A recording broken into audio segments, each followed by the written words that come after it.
Good Samaritans by Patrick S. Barnes. Copyright 2025. All rights reserved.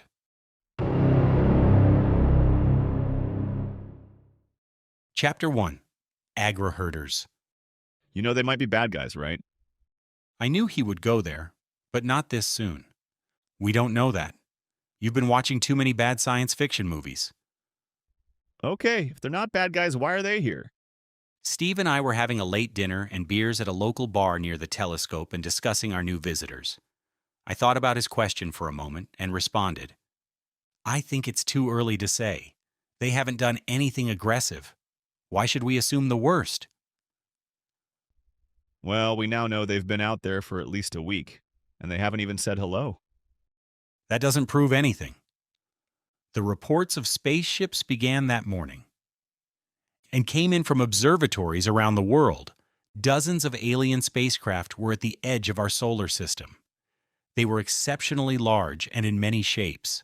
Spotted a few days ago and thought to be a group of comets, it was now clear that we did indeed have visitors in our solar system. Our observatory, which had been looking deep into another galaxy, was adjusted and took its turn viewing them. They had stopped and sat unmoving, just beyond the orbit of Pluto. There were no messages or transmissions from them. Steve did not stop with his theory. There's a lot of ships. That doesn't mean anything either.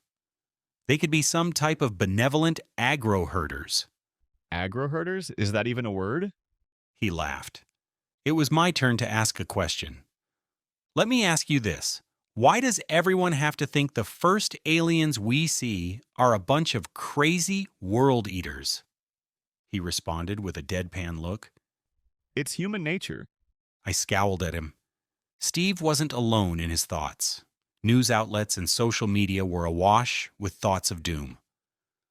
Are these visitors the prototypical evildoers from science fiction movies?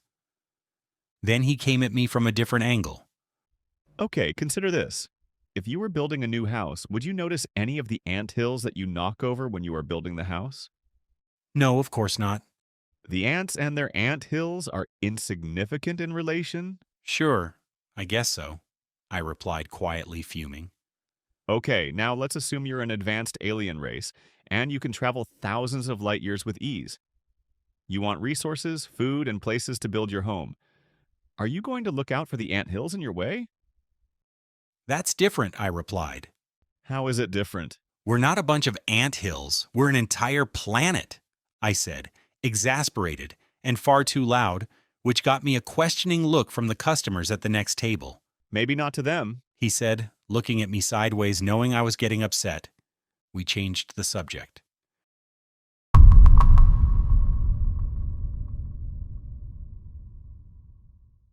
Chapter 2. Intentions. The alien ships had been moving toward Earth for several days, and did so with great speed. There had been great anticipation building. The aliens were the only conversation taking place in homes, schools, and on social media. Who are they? What do they look like? Are they friendly? The TV ran wild with analysis and theories. Websites around the world held continuous live streams of the aliens' approach, moving maps, star charts, and non-stop footage of space. I was watching one of these feeds on the day the spaceships passed Mars, and every satellite around the planet started exploding. Military satellites were the first to explode. They were quickly followed by hundreds more every minute. It lasted for hours. There were no signs of weapons use, but it was clear who had done this. I walked to Steve's office and leaned against his doorframe looking in. He was watching the same news reports that the entire building was watching. Well, I guess you're right, I said. He turned away from his monitor, looked at me woefully, and said, I wish I had been wrong. Benevolent agro-herders would have been just fine.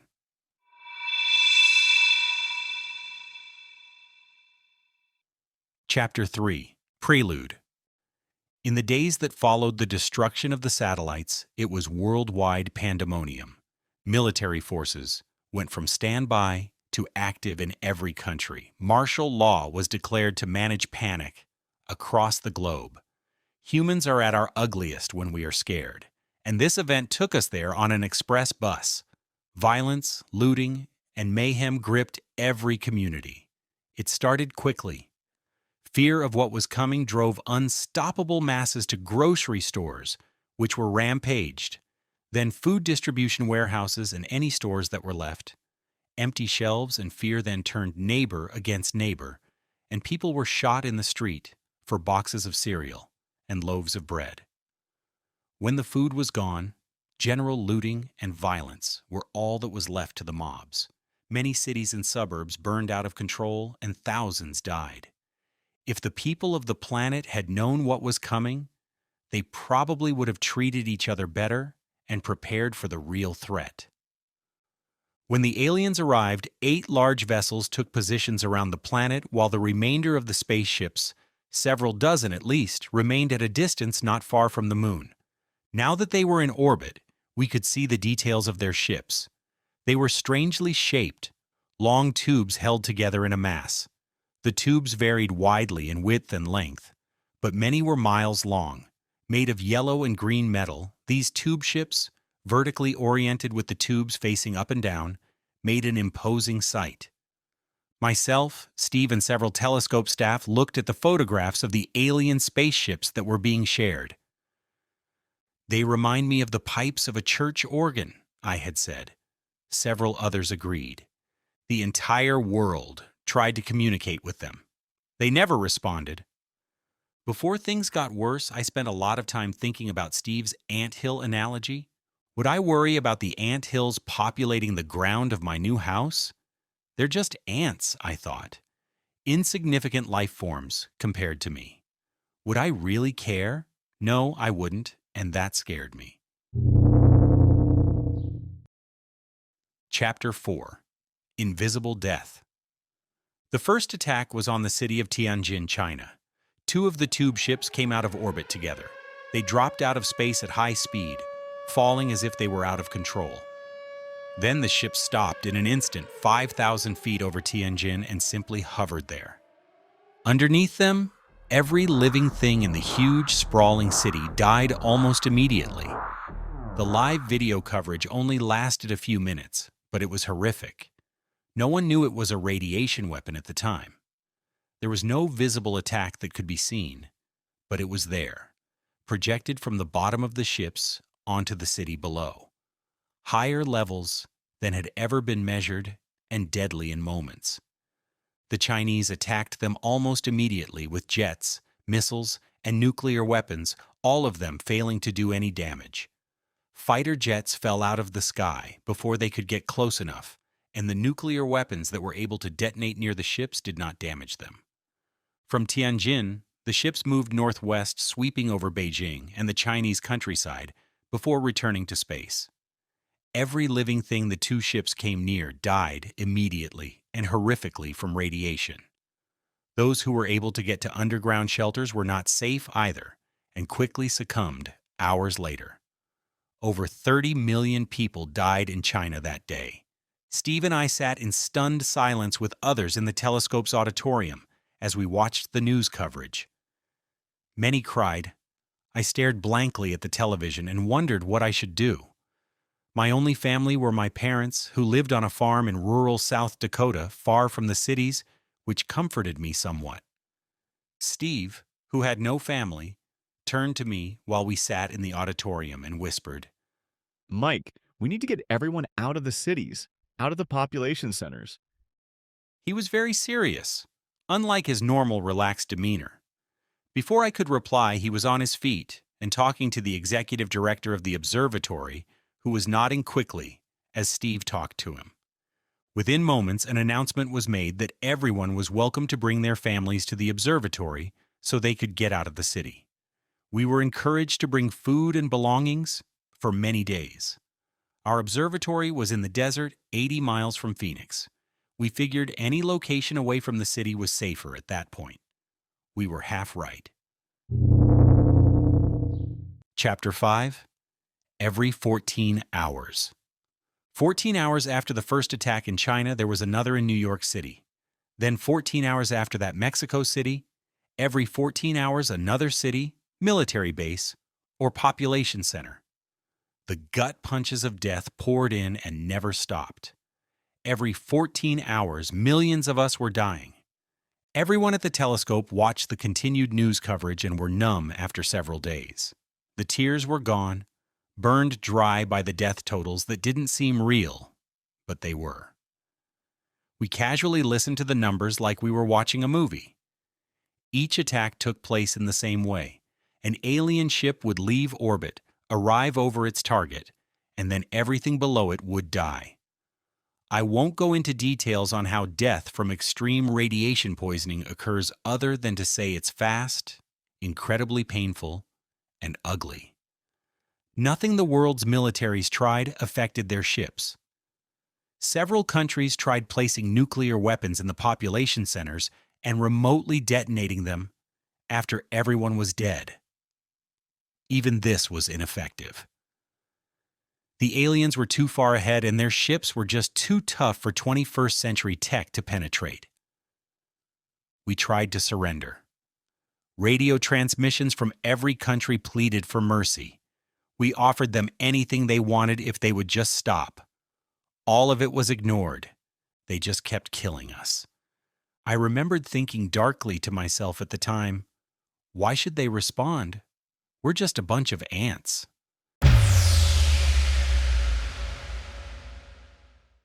Chapter 6. Scapegoats. It was a weird and desperate time as we watched cities fall, waiting to see if we were next. What do you do when the end of everything is coming and there's no way to stop it?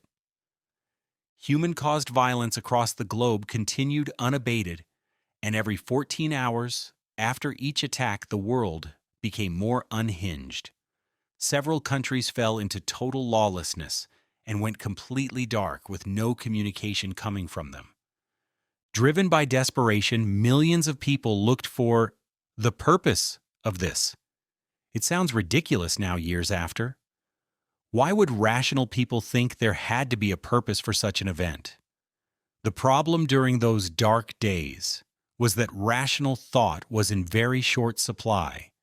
A growing dialogue of hatred focused on scientists. Nothing makes a compelling cause as much as a scapegoat. To the many chaotic and frightened masses, we became the procuring cause of these attacks. To some, it was our explorations of the universe, space probes, and messages beamed into space that were to blame. To others, it was our unrelenting pursuit of technology. False idols language from the Ten Commandments was used frequently. It didn't matter if it made sense or not, only if it sounded good to the millions of scared people. Fueled by opportunistic fear-mongers, huge groups of people proclaimed the aliens were the end of the world, foretold by multiple religions, and was due to our technology and avarice. It was a recipe for destruction. Chapter 7. Sacrifice. Most of us were eating dinner on the terrible day that religious fanatics attacked our telescope facility in the desert. One minute, Steve and I were drinking coffee and watching TV, and the next moment we heard gunshots in the hallway and screaming. Then the cafeteria doors burst open, and dozens of them came pouring in, attacking everyone. It was madness. There were 50 or 60 of them, dressed in black with painted faces. A few were armed with guns. The rest had knives, axes, iron pipes, and all manner of homemade weaponry. They attacked like savages, screaming about killing the bringers of doom. We tried to defend ourselves with anything we could, mostly cafeteria chairs. I fought using a chair and then my fists until I was knocked down by a crazed man with an iron pipe. My arm was shattered, and he was about to kill me when Steve saved my life. I had lost track of him during the fight, but when I was on the ground facing my last moments alive, he came out of nowhere. He took the iron pipe from the fanatic and beat him relentlessly. Then he dragged me out of the melee to the side of the room with some others and told us all to run and not stop. As we ran from the cafeteria, I looked back to see Steve swinging that pipe like a mythical berserker with a sword. He was incredible, bashing one out of action, then another, and another. His efforts to fight back had drawn the fanatical mob towards him, allowing us to escape the building. It was the last time I saw him alive. It was pitch black outside when our group made it into the desert and scattered in all directions. Several fanatics saw our escape and chased us into the darkness. I survived by burying myself in sand up to my head and trying not to shiver in the cold while they hunted us. Hiding in the sand, I shook with fear and hypothermia as the buildings burned, and the screams of my co-workers and their families filled the night. By morning, the state police and National Guard had arrived. They were fresh from the anarchy of Phoenix, where many more were lost. Our telescope was not the only target.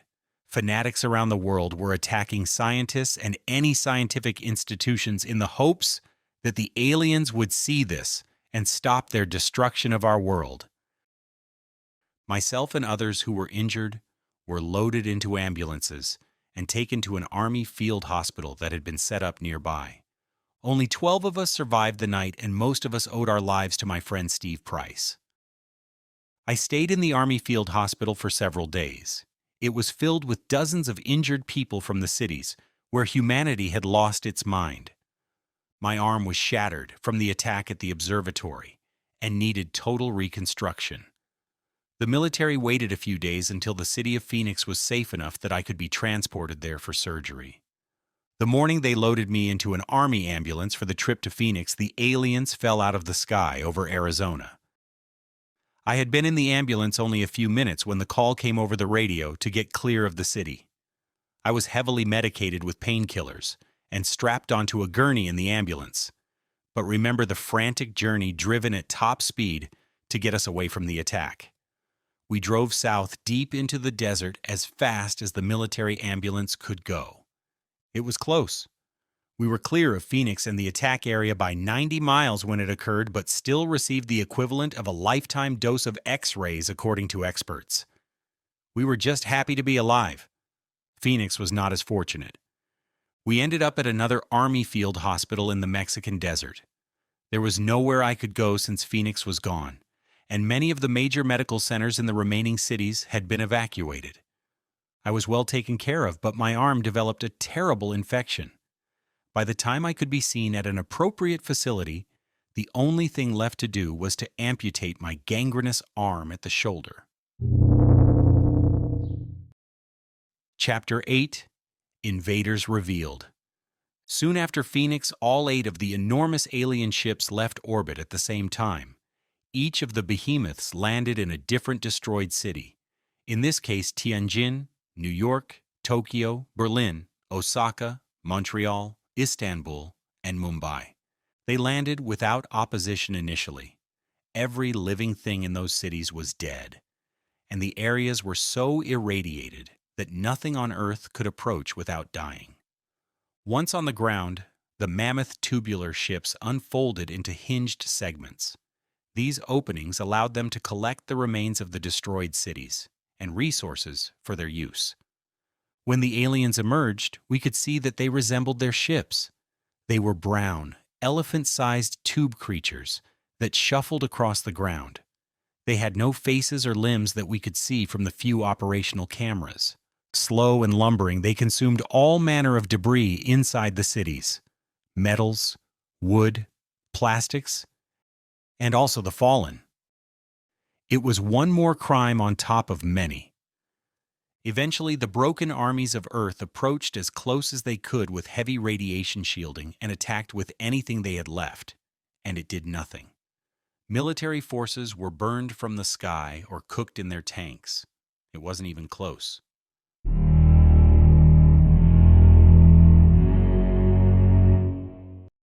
Chapter 9: Lights in the Sky. On the 5th day after landing, the aliens stopped suddenly, abandoned everything, and boarded their ships in haste. It took hours to close them up and reform them into their original configurations. They were leaving. Their ships had barely lifted off when the skies lit up from everywhere at once. The source of the light came from space. In several landing areas, night turned into day with so many flashes coming from the sky. Cameras worldwide, cell phone videos from those hiding outside the cities, still functioning CCTV cameras and drones, recorded the next incredible moments. The aliens, now back in their ships and trying to lift off, answered the light from the sky with orange energy beams fired upward at something. The huge ships moved slowly, clearly not made for rapid takeoff. Like lumbering beasts stuck in the mud, they clawed their way skyward. Several thousand feet up, just as they looked like they were picking up speed, all the ships were hit with streaks of light from the sky. Each ship was ripped apart and exploded into a ball of fire resembling a small sun. Much later, we learned these streaks of light were missiles traveling at half the speed of light.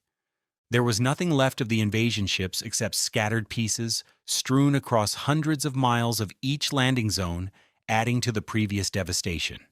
The dozens of other alien ships in space were another matter. There was a battle going on out there, near the moon where the rest of the enemy had parked. Every night for 11 days, telescopes and cameras all over the Earth watched as an epic space battle took place. After several days, a clear picture emerged. Our defender was one ship, just one. The spacecraft was a simple gray sphere about 1 mile in diameter. It was small compared to the complex shapes and sizes of the invaders' fleet. However, this one ship was taking the fight to them every time, always destroying a few more enemy vessels during each encounter and returning every few hours to hammer them once more. The battle raged, and our heroes were relentless. On the 11th day, the remaining invaders made a run for it. Their star drives blazed brightly in their quest to escape, but it was too late. Our defender wiped them out, and the battle was over.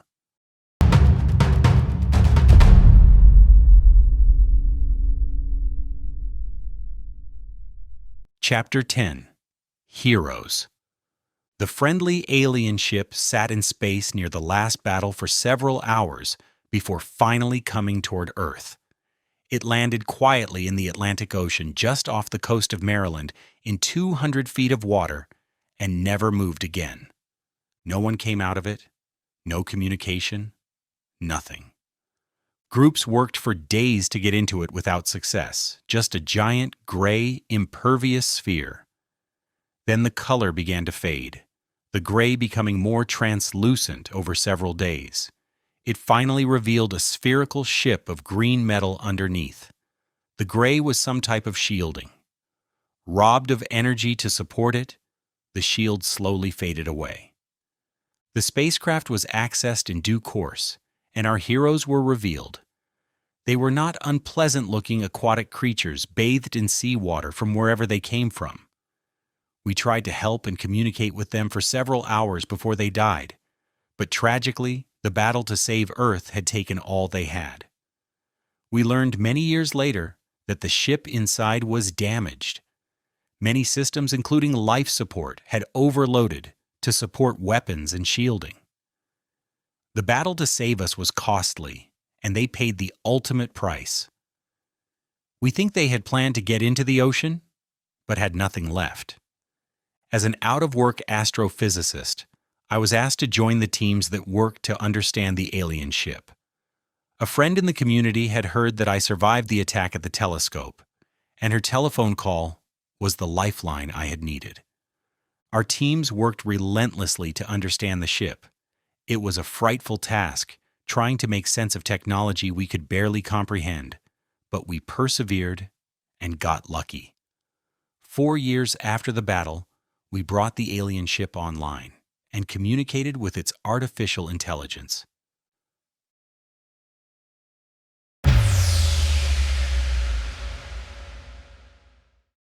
Chapter 11. One final instruction. That was 23 years ago. Technological advances on Earth have been blindingly fast since then. The ship's artificial intelligence, a benevolent, friendly being unto itself, runs most of Earth's functions now: energy, manufacturing, infrastructure, and even defense. Our benefactors, who we now know are called the RAM, gave the AI one final instruction before they died: help this planet in any way possible. And it has. The incredible technology shared by the RAM's AI has been beyond our wildest dreams. It allowed us to quickly rebuild our destroyed cities and remove the horrendous amounts of radiation that had poisoned the planet. Most diseases have been cured, and the average human lifespan has gone through the roof. As for me, I have a new biomechanical arm that looks and feels like a real arm. Amazing indeed. The RAM's impact has been not just technological. Their sacrifice has made humanity a little better, I think. Earth lost a lot during the invasion. Perhaps the absolute cruelty of the enemy and the sacrifice of the RAM have removed our hard edges. There is still evil, cruelty, and strife in the world, and the AI is always there, lending a helping hand when needed. The RAM ship remains off the coast of Maryland to this day. We have restored the gray shielding so that it can be seen in all its power, as it was during those 11 days. To honor and commemorate our defenders, Earth has made the largest monument ever constructed. It's a small, beautiful city in the ocean called Ram, and it surrounds the ship. No expense was spared in its construction. The Monument City documents the entire event. Its purpose is to teach, educate, and most of all remember that another race, aliens who didn't know us at all, gave everything to protect our small world. The generosity of the RAM in their last moments is remembered by all. Ram Day is a worldwide celebration and Remembrance Day on Earth. Today I am in my cabin on the first Earth starship 11 Days. It is named after the heroic battle that saved our planet. Our small but powerful ship has its own artificial intelligence built by Earth's AI. It is our navigator and the second officer of the ship. While I have many duties on this ship as an astronomer, I am also the record-keeping officer. So, I am documenting this journey with a retelling of the event and the journey our new vessel is on. Remembering all these past events has been difficult for me.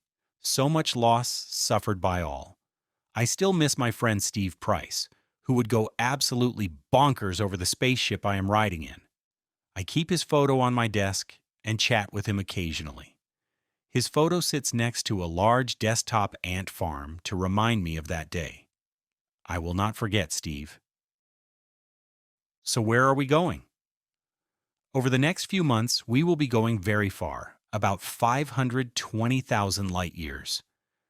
We have contacted the RAM home world, and they are awaiting our arrival. In the cargo hold of our ship, guarded by an honor guard, are the sacred remains of our fallen comrades who will, after a long and courageous journey, be reunited with their ocean home. The end. Thank you for listening to Good Samaritans. If you enjoyed the story, please post a review with some stars. Good reviews are encouraging, especially for new writers, and they help books sell. Please like and subscribe to this channel. More stories and books are on the way.